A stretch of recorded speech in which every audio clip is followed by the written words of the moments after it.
Good evening. Thank you so much, everyone, for being here, and welcome. My name is Carmenita Higginbotham. I am Dean of the School of the Arts, and I want to thank you all so much, both in person and online. We have a really full virtual audience for tonight's event. And thank you for joining us for the final presentation of the VCUarts lecture series for this academic year. And what better way to close this series than with Assistant Professor Paul Rucker, iCubed Arts Research Fellow and Curator for Creative Collaboration. Great to have you here. Oh, there's more. There's more. Many of you know of Paul as an extremely talented multimedia visual artist, composer, and musician. His practice integrates live performance, original musical compositions, and visual arts installation. Yet both in scope and in depth, his creative and intellectual pursuits speak to the intersections of art, race, politics, and power through historical and contemporary lenses. Paul's most recent research endeavors include a breathtaking archival project that can be considered as both a critical examination of racial histories and an act of reclamation. Tonight, I would not be surprised, and he has not shared with me his entire program for this evening, so I would not be surprised if Paul shares the breadth of his perspectives, touching on some of his current projects, including Cary Forward, his new museum opening in late 2025. He may also introduce, I don't know, but he may also introduce Redirect, Do You Think, an internet-based project on the political choices we make. Or, and I'm guessing, he may discuss Banking While Black. I threw it all in. I wasn't sure what you were going to do. Banking While Black, his work that speaks to the ongoing practices of coordinated exclusion within economic structures. Paul's portfolio is diverse and critically engaged, and I look forward to what he will share with us. Tonight's lecture is titled, Creating a Better Future for Everyone, the Power of Art to Address False Narratives and Coordinated Exclusion. Please join me in welcoming Paul Rucker.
Do you remember your first time? I remember really well. I was 10. I walked into the church, and there were a bunch of kids on the third row, and I walked up to the third row, and they were huddled around this magazine, and they were passing it around. I eventually had a chance to look at the magazine, and I saw bodies laying on the ground. I didn't understand exactly what was happening. I didn't understand that they were bodies the first time I saw them. I was wondering, why are a bunch of people laying down? It was the year the Jamestown Massacre happened. Jim Jones. I was 10. It was 1978. Yeah. And no one talked about it. They passed this around, and I do remember exactly which row and the number of pages that I turned, and trying to make sense what happened. And again, no one talked about it. My parents didn't talk about it. Even though I was in a church, the church didn't talk about it. I couldn't make sense of it.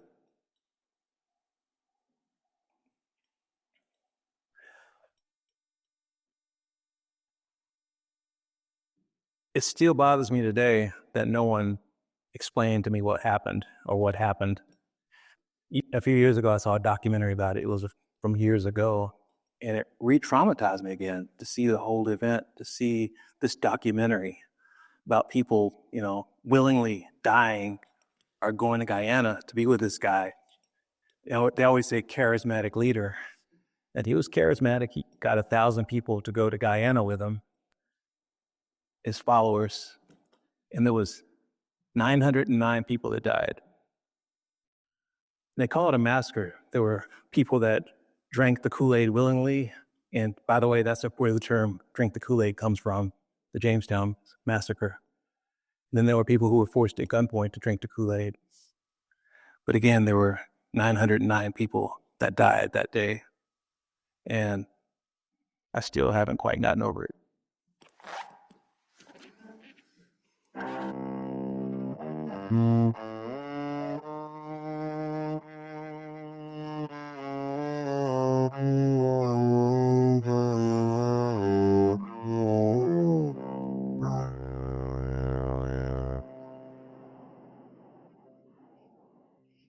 So when I was born, my dad was 63. He was born in 1905. And the Wright brothers' first flight was in 1903. Air travel wasn't common then.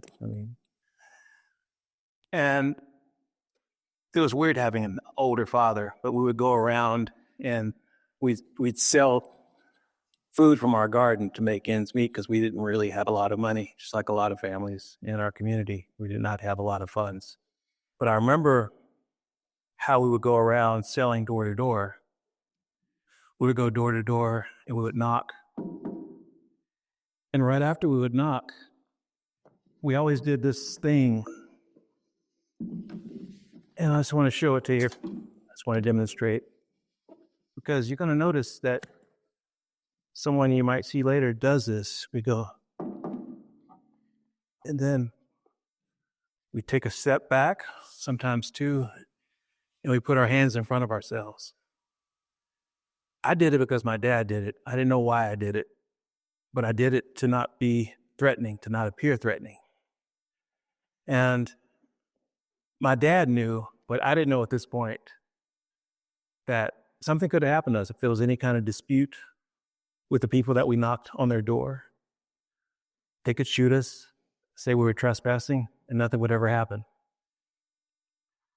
I didn't know that at the time, but there's these learned behaviors, and I actually noticed it when I started working here at the IC a few years ago. I would get in the elevator, and this is 2018 when they opened, and I noticed that I still put my hands in front of me, and then now I stopped doing that because I do so many things on a regular basis to make people feel safer around me.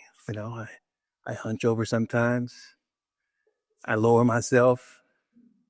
I play nice. I smile a lot. It's like, how you tell women, oh, come on, smile. It's the same kind of thing in a different kind of way. It's that whole menstrual thing, that whole de-escalation thing. Like, I'm harmless. Because my dad was born during a time where this term called the Negro problem existed.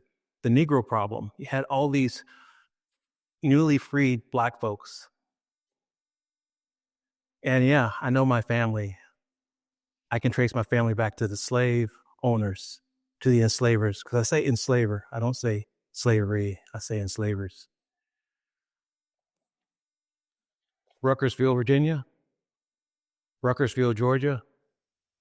Those were the people who owned my family. Rucker in Georgia, same person's Ruckersville, Virginia. He was the first millionaire from cotton sales in Georgia. My family got half the profits. No, they didn't. We got nothing. We just got a name. I understand now more about why Cassius Clay, Malcolm X, people change their name, because you're branded. You're reminded that you were owned, your property at one time.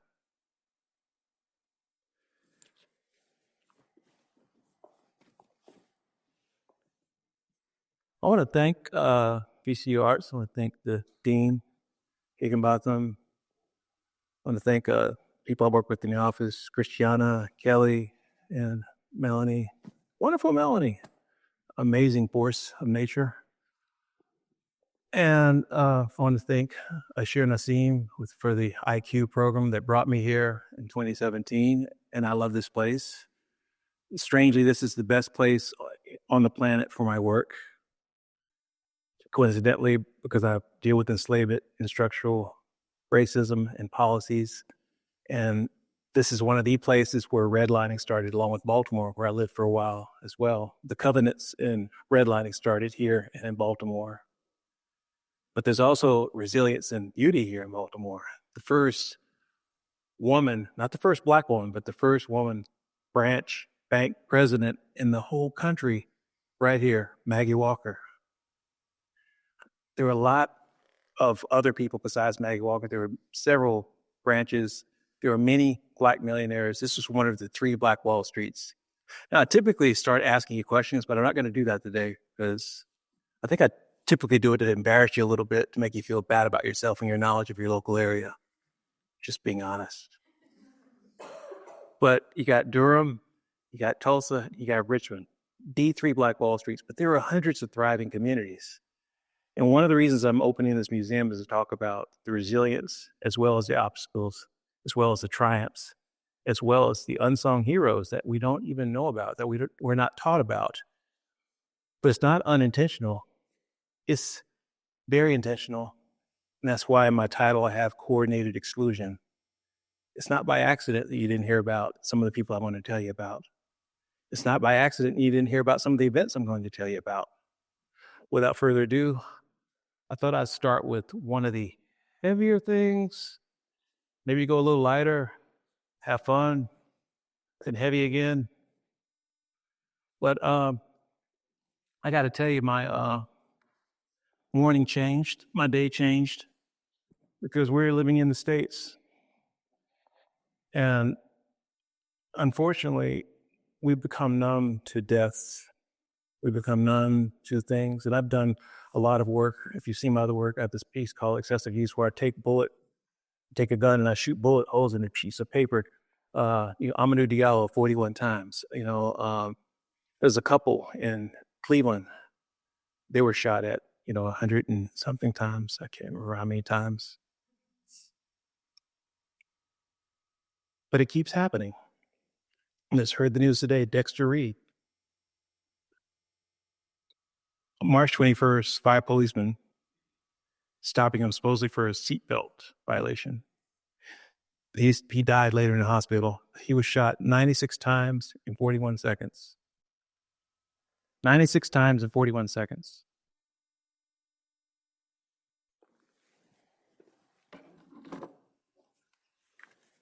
Oh, he's a Black man, by the way, which is not too surprising. So I've been collecting things. Why do I collect lynching postcards? Why do I collect shackles or restraints made for a child? Why do I collect these things? Because I want to be able to tell a story that this child was not able to tell.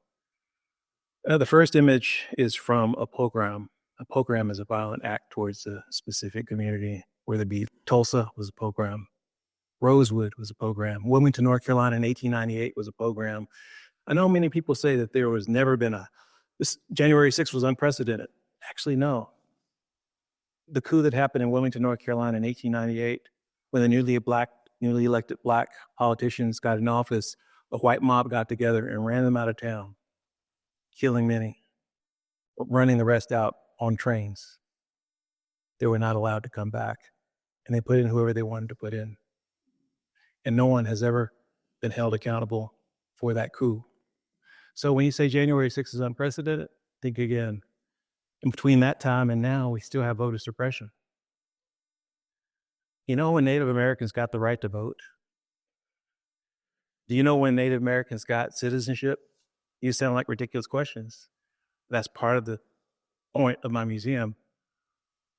We are dealing with white settler colonialism, and we're not talking about it. When I'm here, I know I'm on Powhatan land. When I'm in South Carolina, I'm on Cherokee land. When I'm in Seattle, Washington, I'm on Duwamish land. I know where I am every single time.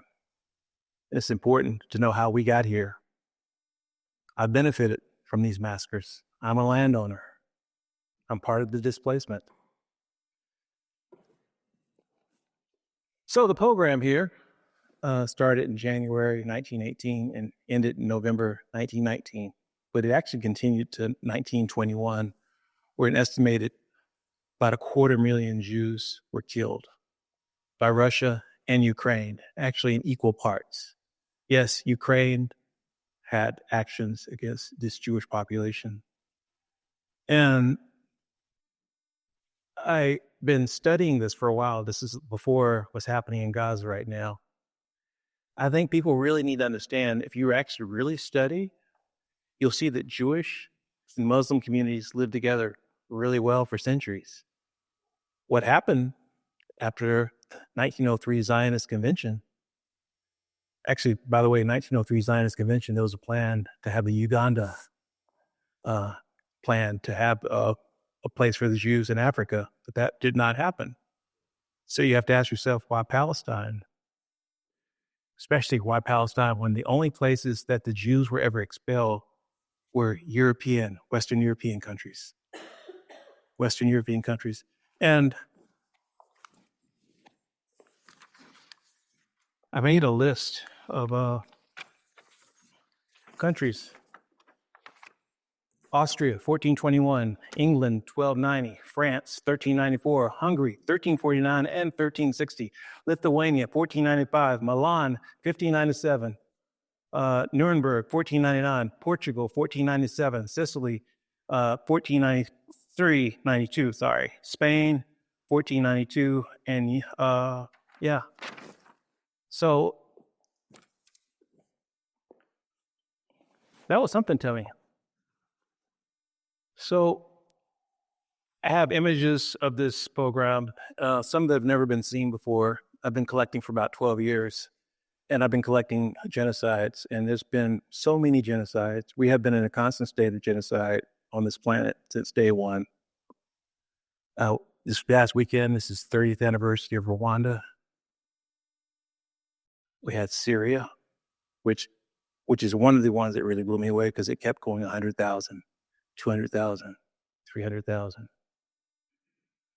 We had Cambodia, Armenia, Sudan. I could go on and on.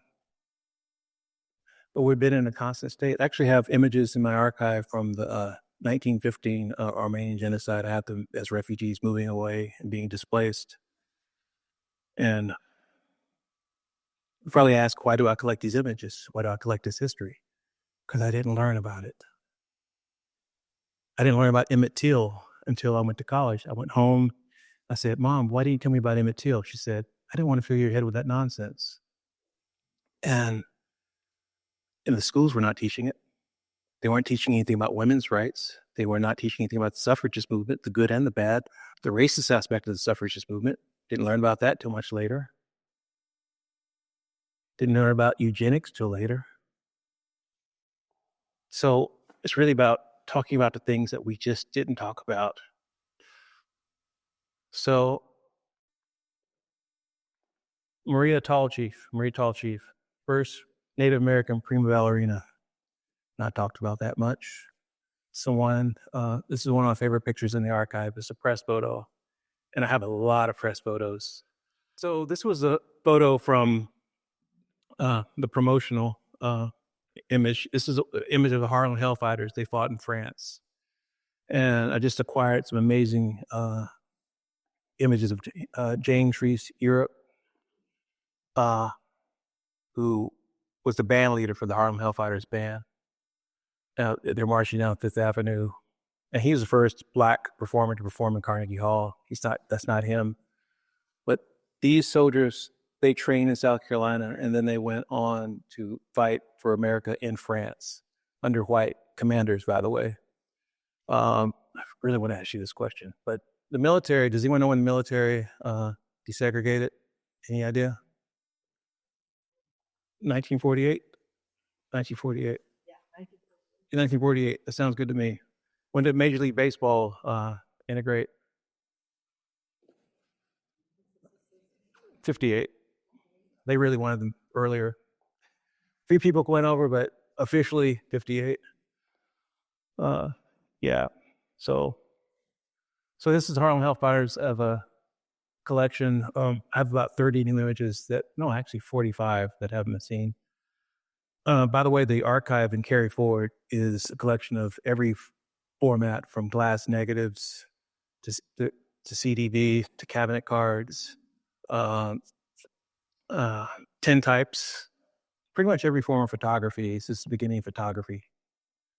And I have a large eugenics collection too, because that's one of the things that I want to focus on is talking about eugenics, because I didn't know it existed. This is a Black officer taking an IQ test for the military. Not only were women not allowed to fly, Black people were not allowed to fly. We hear about Tuskegee Airmen, we hear about the Red Wings, but before that, Black pilots went over to Europe for the opportunity to fly. And it's still that way today. So answer this question, not out loud.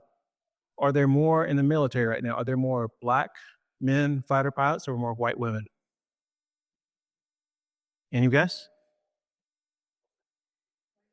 White women, exactly. Yeah. I wanted to be a pilot. Actually, I've flown planes. I started flying when I was 12, and I fly illegally. And I had an image of me flying a biplane a few years ago, but I decided to leave it out just because it looked kind of weird. It's not part of the archive. But I love flying. And when I was 13, that young, you think you can do anything and everything. And I didn't understand racism then. I wanted to be a pilot. I wanted to go into the military. I was a member of Civil Air Patrol. My nephew, who's one of my heroes, who's a pilot now, he flies for private people that have too much money all over the world. And he was my inspiration. I would go with him to his flying lessons on the weekend. And it was just amazing to see him go up, because for years, I didn't see anyone that looked like me going to the cockpit. No one. And I used to wonder why. But then I guess that's one of the reasons I do the work that I do now. But the Harlem Hellfighters were a celebrated unit. And I want to share one of the images that's going to come out later that hasn't been seen for probably 100 years with you today. These are the troops coming back from World War I. This image is over 100 years old. Look at all those faces. Very, very proud. What's very odd is when World War I ended, Black soldiers were welcomed back, and they were marched down Fifth Avenue along with the white soldiers. They were paraded, and there was a lot of pride. 1918. But do we know what happened in 1919? Yeah, this thing called Red Summer. Because when the white troops came back home, a lot of them saw a lot of Black wealth in a short amount of time. They wanted their jobs back. So 1919 is called Red Summer. 38 race massacres all over the United States. I don't say race riots because they were massacres. And Arkansas, one city in Arkansas, there were over 300 mass lynchings. No one ever held accountable for those lynchings of Black people, by the way. I'm guessing that might go without saying. But even some of these soldiers who fought for their country faced racism. There's a story about a soldier who got in an argument with a bus driver, and the bus driver shot him. The bus driver didn't go to prison. That's just one of many stories. And during Tulsa, I don't know if you know the story of Tulsa. There's that confrontation between the elevator operator and the Black guy that came in. She came out screaming. They picked him up and took him to the jailhouse. Former veterans of World War I went down there to say, "You're not going to lynch him." A fight ensued. Some of them died, some of them died. And the next day they burned Tulsa down. And they killed a lot of the veterans from World War I.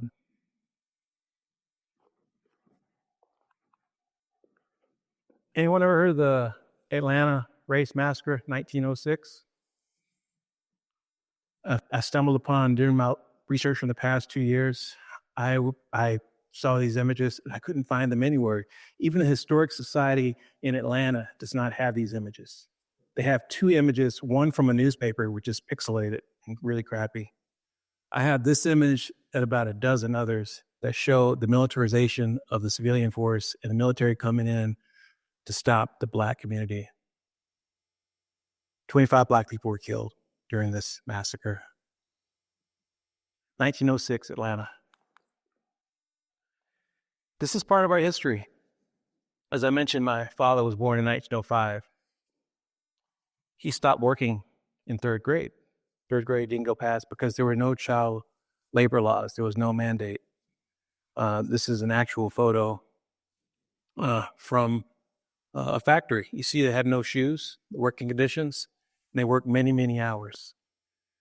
Images from the Shirtwaist Factory fire as well from 1911. 1911 was a busy year where these mostly Jewish women were killed in this factory that was just basically dangerous. This is before OSHA. So I have a lot of images of children and people working. And I want to give a shout out to Annabelle and Nicole here. They're work study students that have helped me put away and stock and examine many, many images. I want definitely thousands, maybe tens of thousands by now. And I think I discouraged them because I say we've only gotten 3% of the way through, but we haven't hit the books yet. We're just stealing photographs. But we were looking at these the other day, and they were quite disturbing. And some were looking at the other day. These are coal workers. So my father worked in the coal mines in Virginia, and he later died of black lung. He was within the statute of limitations he had examined. Once he got examined, they said, "You're clear." 2 years later, he had black lung, and he passed away. And so I have a personal thing around child labor because my dad worked. My sister-in-law, if you remember my Klan robes out here, my sister-in-law, she's from Eastover, South Carolina. She sewed those robes, but she also picked cotton years ago when she was a child. Wasn't that long ago. Picking cotton didn't stop after enslavement. There was still money to be made. I mean, think about coal today. If you still hear people talk about coal being used, even though it's so bad for the environment, even if we're going to ship it somewhere else, it's still going to be used, no matter how many people it harms. And these are obviously really young kids here.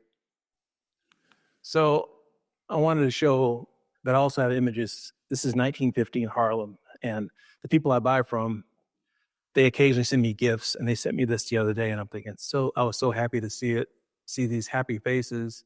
And I don't know if you noticed or not, but they're also, white people in the image as well. There was actually less segregation in the early 1900s. There was less. It's quite amazing. When I look at a lot of images, there were a lot of jazz clubs and a lot of events that happened there, and there were multiracial events. We don't talk about that nearly as much. So these are my. Sorry, I warned you. I warned you. So the other day we're looking at photographs, and there was this one envelope, and I said, Nicole, there's a photography major, right? What's your full? I'm a senior in the photography department. Senior in the photography department. So I asked her to go over to the light and see if she can, get a better image, take a look at them. And so there's a pack of these negatives. And so there's kids picking cotton. I was trying to figure out what year it was, because you look at the clothes don't look like they're from the early 1900s. And we get closer looks. By the way, the goal is to fill this bag all the way with cotton, and it's quite grueling to do this. I don't know if you've ever tried to pick cotton, but it's not the most pleasant thing. So this is Hannah Nicole, and we've got some close-up images of them. I was so excited, these images. I mean, there were really like 3 or 4 that are like amazing images. And you got to ask, what year? What year do you think this is? Anyone have a guess? Say it again. Go even sooner. It looks like the 60s, early 70s. It's 1975. 1975. So think about this. And so we're transitioning. I don't know if you know much about manufacturing, if you care to, because all of our stuff, it's manufactured. But if it can be made by hand in China, it will be made by hand. Same thing went for cotton picking. Not everyone could afford the modern machines that came around. They were a lot of machines, but people were still cheaper. So you see on the thing, it says machine and hand. So they were doing both at this point, but they were showing the hand part. And I thought it was quite fascinating. How are we doing on time? I have no understanding of time. 14 more minutes. Okay. Oh, cool. I originally had a 3.5 hour talk, but I narrowed it down. You think I'm kidding, don't you? Okay. Oh, there they are again. So this is a typical Friday. Someone was asking. This is my office here. It's called the boardroom. This is my favorite spot, by the way, because we can spread out a bunch of photos, and we've used the whole table many a time. And this putting them in protective sleeves, because part of the archive that I have is from. Some of this stuff has been in storage for 60 years. So that's why there are so many images that have never been seen, or not should they never been seen, but have been seen for 80 to 100 years. The 100 years is because no one wanted to see them. Because it's like before we have this thing called the internet, or we have Getty Images and places where we can get images so quickly, people had to actually request the image. They would mail the request, and then they would let them know how much it is by mailing it back or calling, and then they would, send the money, and then they would get the image. Some of you don't remember 4 to 6 weeks for delivery, but that's what it used to be, 4 to 6 weeks to get something in the mail. Amazon would crash if that happened now. I think it'd be great if we had 4 to 6 weeks for Amazon for a year, just to see what happens. I think it'd be total psychological meltdowns. Maybe. Ordered some salt yesterday, 2 days ago. It's here now. They just let me know it's at the locker at Whole Foods. Pick it up. Owned by Amazon. Amazon, great place to shop.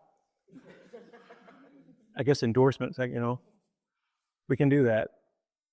So one of the things that Cary Forward is going to have is we're going to have Web3 AI. And I've been in the blockchain and cryptocurrency for about 7 years, and I've learned an awful lot, but it moves so quickly. One of the problems that it's hard to keep up with technology. Universities used to be so ahead of everything, but now private companies are ahead.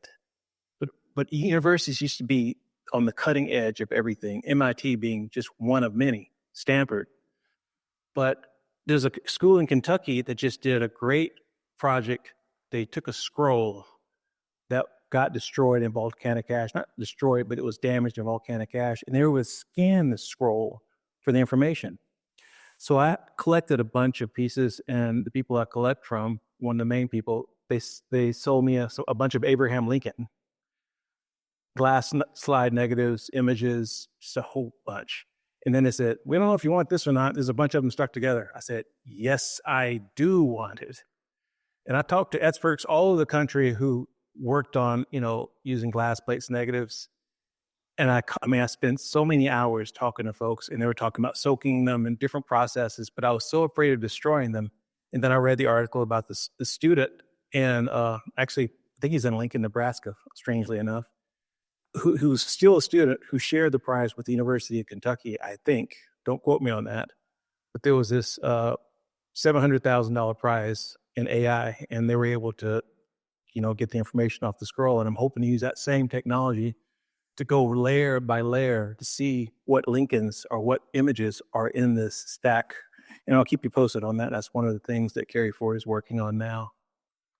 Lincoln in my stash. This is the very first photo of Lincoln when he became senator. Really nice, really handsome guy, isn't he? And you think about the accessibility to photography then. Not everyone had that access. But Lincoln, like Frederick Douglass, knew the importance of photography and importance of representation. It's no joke. It's so important. And it was such an important campaign tool for Lincoln, by the way. This is one of the last photos of Lincoln. So Alexander Gardner took the last photo seating session for Lincoln. It was February 5th, 1865. February 5th, 1865. So this photo here of Lincoln was taken by Alexander Gardner in 1865, February 5th. Lincoln was in poor health. He was in poor shape. He dealt with a lot of illnesses over the span of his life. And he dealt with the loss of his son. He dealt with a lot of things. And I hate mispronouncing conditions. I think he had the measles twice. But he had another condition that I can't quite remember that affected his health. So during this sitting session here, you'll see that these hands are actually drawn in. And these glasses, actually this is a pencil. There's 4 versions of this. There's one with a pencil, there's some with glasses, there's one with a pocket knife, and they also have various degrees of changing his skin and varying degrees of trying to make him look more healthy, because when he had to sit then, he had to sit still. So he was shaking to the point to where they actually, again, had to draw in this area here. So this is drawn in. So I'm right now trying to see if I have a new version of this photo. So I'm getting it authenticated, which takes a while to do. That's part of my research now. And I have a few hundred Lincoln items right now, about 300 or 400. We haven't seen that yet. We'll get to it later. And one of the images I have, these are silver gelatin prints. They're 1905. Someone had the insight that said, I'm going to preserve every Lincoln image. And so I bought 27 Lincoln images at one time. So does anyone recognize this scene? Can you read it? You have good eyesight? Yeah, the second inauguration. Does anyone know who was in attendance during Lincoln's second inauguration? Yeah, John Wilkes Booth. So John Wilkes Booth, his assassin, is at his inauguration, and you can see him right there. That's John Wilkes Booth. So I thought that's, I find it fascinating. Lincoln probably didn't think it was fascinating. But that's me in a Hawaiian shirt. So that covers some of the archiving thing. And, I'm going to bug you guys in a minute. Just saying. Got questions. Any of my base students here? Any base? Maybe you're back there? Hey! Cool. Well, we're finishing it about 15 more minutes to include Q&A. Okay, cool. We'll go fast. I'm doing this redirect. It's a web-based project. You ask questions. I have this website called Trumpetitis. I have 20 Trump-based websites. I have Why Trump Won 2020, Why Trump Won 2024. Yeah, I have TrumpHaley24.org. I have It's Not About Trump. It's a bunch of things. But it's going to be an interactive game where it's going to be you playing the game. It's going to ask you questions, and you're going to answer yes or no. Do you think about Trump at least once a day?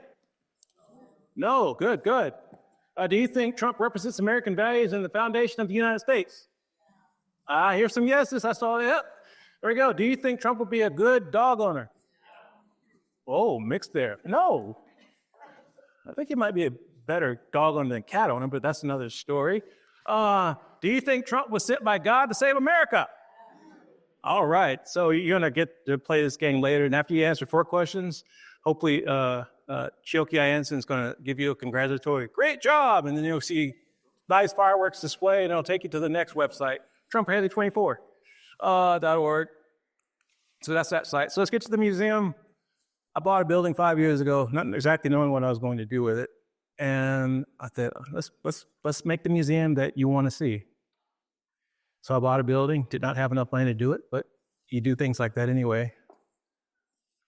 And I work with some architects to it's 6,000 square feet now, going to do a little expansion. And this is what it's going to look like later. This is the front. This is the interior.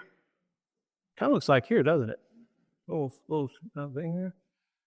But you'll see here, there's like a little area where you can look down into the archive area. So the archive will be in the basement, so you can actually see the restoration of artifacts and objects in the basement. I'm going to go quickly so we can get questioning. This is another image of the inside as well. And this is a cafe area again. I don't know why that's on there. That's so strange. And this is a side view. There's an artist in resident studio space here, little cafe area out here. The bottom area is where the archive will be located for the most part. This is the front entrance that you saw earlier and these are the gallery spaces here. And a little cafe area here as well. And that's all we got. Let's do some Q&A. Oh, thanks. All right. So before we do the Q&A, is there a microphone? You turn it on there. We'll figure it out. I love technology. Technology's our friend. Annabelle, you did some research on eugenics, right? Can you tell me something that was surprising to you? And 2 sentences or less. 2 sentences. Yes. Nazi Germany actually took. I'll put that up there. Hold the mic up. Nazi Germany actually took inspiration from like Kellogg, the eugenics leader in the U.S. So you can think about that when you go to bed tonight. Okay. Thank you. Good humor there. So Harvey Kellogg was in eugenics, and people like Helen Keller as well as a lot of folks. But thank you for that, by the way. Welcoming you in a minute, Nicole. Any questions you want to? Actually, I'm gonna give this to you. So. Yes. So. You want to stand up because you can see me. So you're a photography person. So what photos have fascinated you, or not fascinated you, or disturbed you? Disturbed me the most was the shirtwaist factory photos with child labor, because I really connected with those because just family. My mom was in Peru growing up, was also a child labor, illegal. So I think I connected most with those. Really disturbing. Very like got me off guard, I guess. Yeah. So thank you. Say here. Oh man. Thank you so much. I love technology. Okay, any questions out here or any online? Oh, over here. You could either, yeah. Woohoo.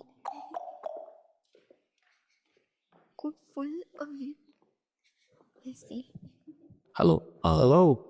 So, first off, thank you for the show. This was definitely not what I expected to do on a Tuesday afternoon. Shout out my professor right there for inviting us. But yes, thank you. But my question is, what has this process or project meant to you, seeing as you have, you explained earlier, you have a few personal ties to this.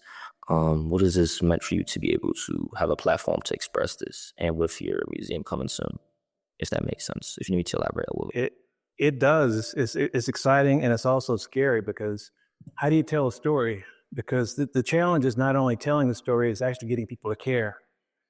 Because there's people that are, I used to think that the system was broken, but it's actually working exactly as designed. It's broken. So the challenge of taking this amount of energy to convince, to create a space where people can go, wow, I didn't see it that way. But then hopefully there's some kind of policy change. I mean, buildings are just buildings. Mm-hmm. It's what happens in the building is going to make it something. I can have a nice building, but if it's not moving the needle somehow, then it's a waste of time and it's a waste of money. But thanks for your question. Yes. Well, I have another question too. Sorry. That's okay. As far as I could imagine the process to collect all these archives, let alone coming up with this entire process of the presentation, was I think grueling might be a overstatement or understatement. I can't attest to that. You can, but what has that process been like for you and your team to get all of this together? So I started collecting 12 years ago, and I kind of I have a 2003 Honda Element with 270,000 miles. I don't care about having a new car, but I'll pay $20,000 for a photo like that. So for me, it's worked out because I'm trying to save and preserve history. And once I just started, I just felt like I was on a mission. And somehow things always work out for me to where there's always a way. And I've received some generous support from Ford and Art for Justice and Mellon, and there's more funding and support on the way. And this is not a small project, but I mean, I'm just casting the fate into the wind and hoping that it goes okay. But I just feel like I think you can't be an artist unless you feel like you have something to say. This is not a place of arrogance or, overconfidence or anything. It's that you have to feel like you have something to say. You're not, if you're a boxer, you go into the ring, you say, I kind of think I'm going to just kind of do my best. No. You're going to go in there and you're going to say, I'm going to knock it out. And you have to do that in this process because, as I mentioned earlier, I'm fighting. And I thank you so much again for the introduction. So much my work is about race and power, and it's also about gender.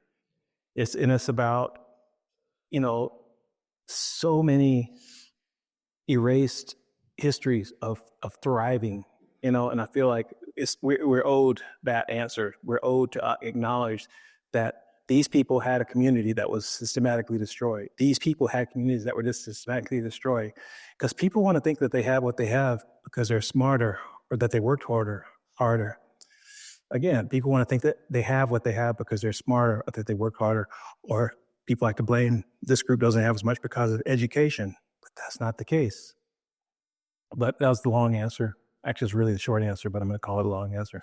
Thanks for your question. What's your name? Kamari. Kamari. Thanks, Kamari. Yes, I got another question. I'm sorry. Oh, that's no. I believe in equity, so I want to see if anyone else has a question. Yeah. Paul, there is one, and from our virtual audience, when is the projected date of your museum?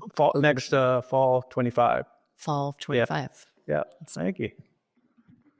Got there. We can have tea later, by the way. Just, we can ask me 20 questions. Yes. Hi. Good to see you again. You too. Thank you. Thank you for the more exposure to all this sort of photo archive. Have you found anything related to Virginia's indigenous history that you feel that must or needs to be more widely circulated? Yes. I'll just leave it at that. There's so much about Virginia history, and we have a narrow focus on Virginia history. We talk about 1619, which is important. But I went to Portugal last year, and I gave a talk at this place called Gulbenkian. It's a museum there. It was me and two other people they wanted us to talk about museum collecting. And when we talk about 1619, we got to remember that what happened is this Dutch ship intersected this Portuguese ship. You have this whole thing that happens, and then the Dutch ship took the cargo of that other ship, the Portuguese ship, which is 20 black bodies, and then came on in. That's how it started here at Fort Comfort.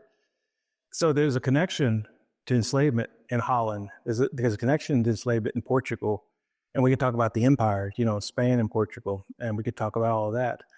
But all these countries, now this is my long way of saying, all these countries had indigenous populations. All these countries have like those many, many empires. It's like, how far do you want to go back?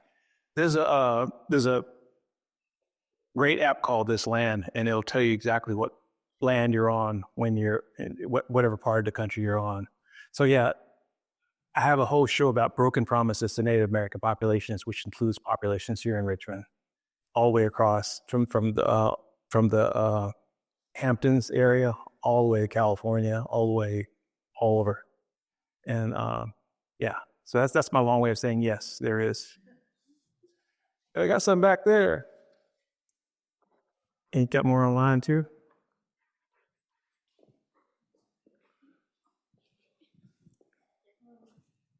So, hi. Hi, good to see you. Good to see you too. Face in the house, woo.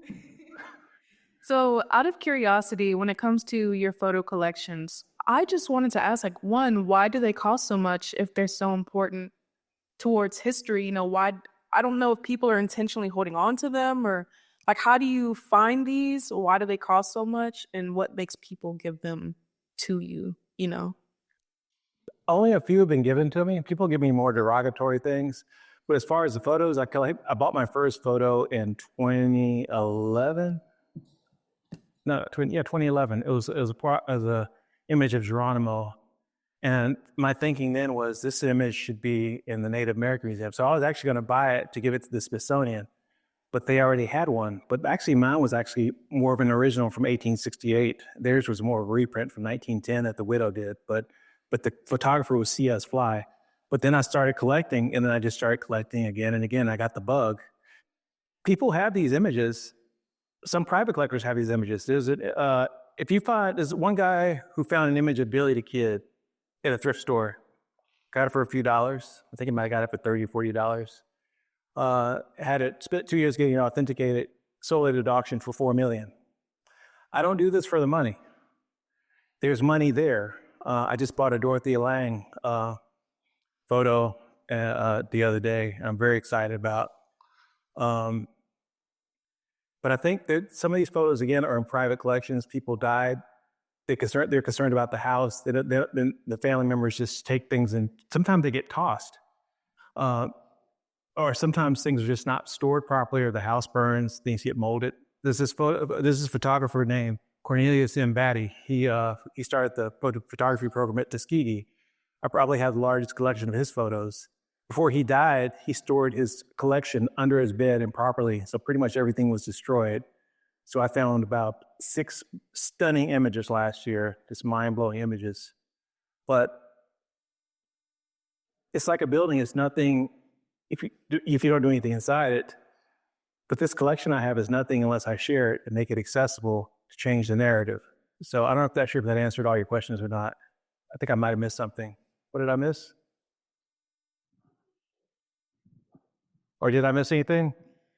I think just hearing that little tidbit sort of answered my questions. I think I'd ask, like, why do they cost so much? Like, why does it get to like the 10,000s, the 20,000s? It's the rarity of something. If it's rare, and there are collectors out there, all it takes is 2 people to get something that high. One person, it stays here. It's like I think housing prices are fiction.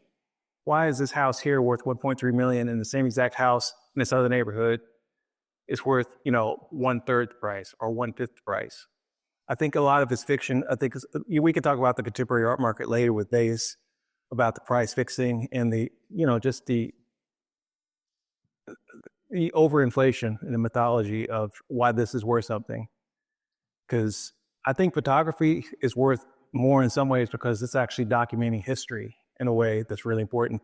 I think abstract painting is worth something, yes, but that's just my feeling about it.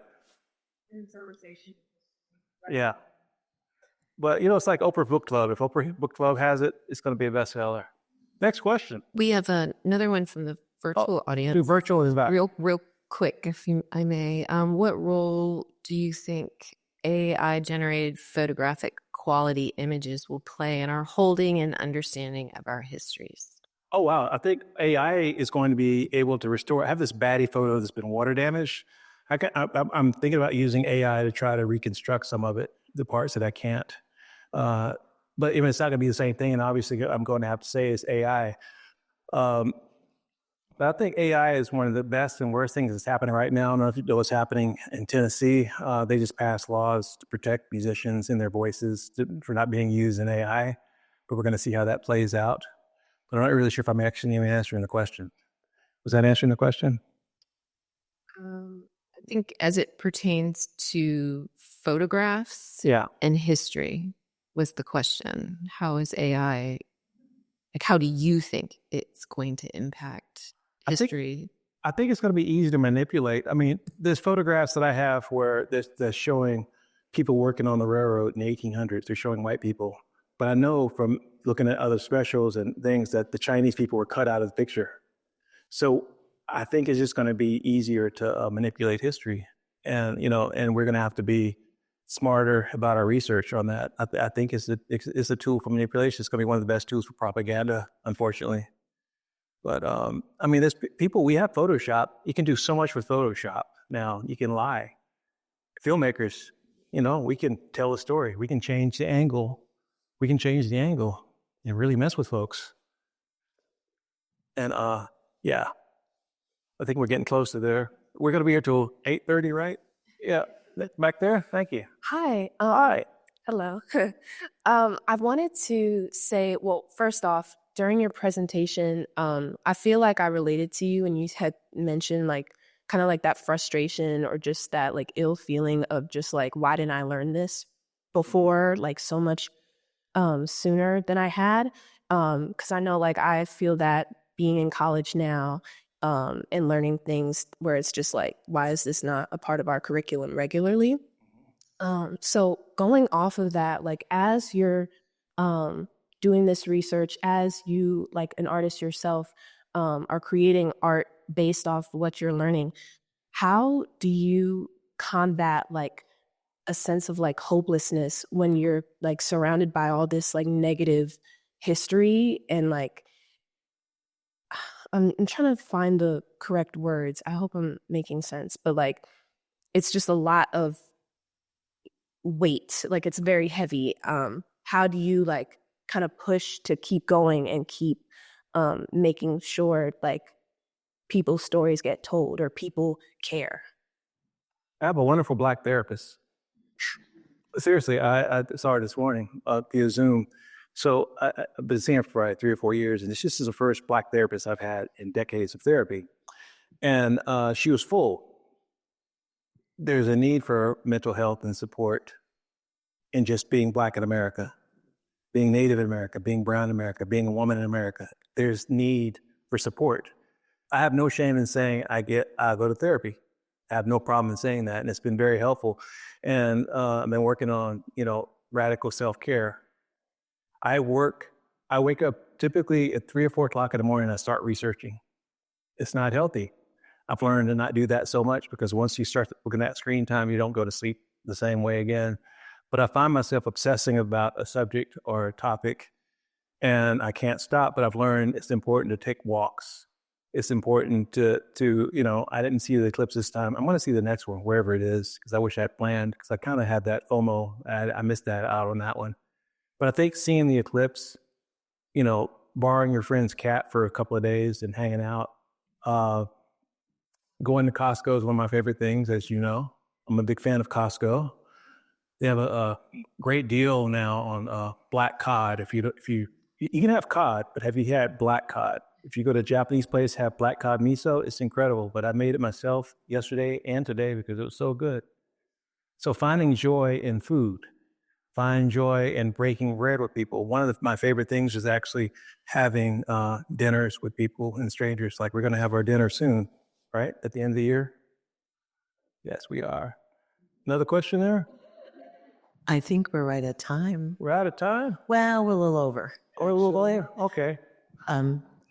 But first of all, I want to say thank you so much, Paul, for such a thoughtful and engaging program this evening. I want to thank all of you for being here. And please, we look forward to having you attend and be a part of our fall VCUarts lecture series and Artist lecture series. And so please stay tuned for that. Again, Paul Rucker. Thanks, Anna.